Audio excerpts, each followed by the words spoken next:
How to pay employees on QuickBooks. First, you want to enable QuickBooks Payroll, so go to the settings, subscriptions, and billing, and then QuickBooks Payroll, then subscribe to a payroll plan that fits your business. Then you want to set up your company details, so enter your employer identification number, so your EIN, and any required state account information during the payroll setup.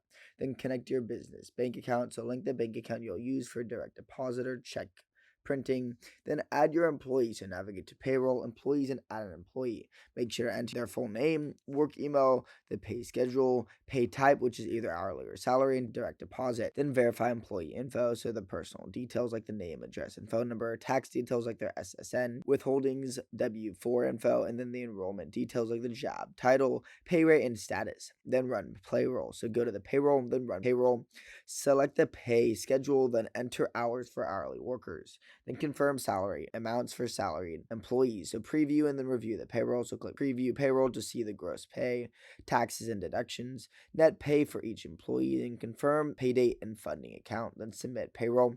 Once everything checks out, click submit payroll. QuickBooks will process direct. If this helped you, subscribe.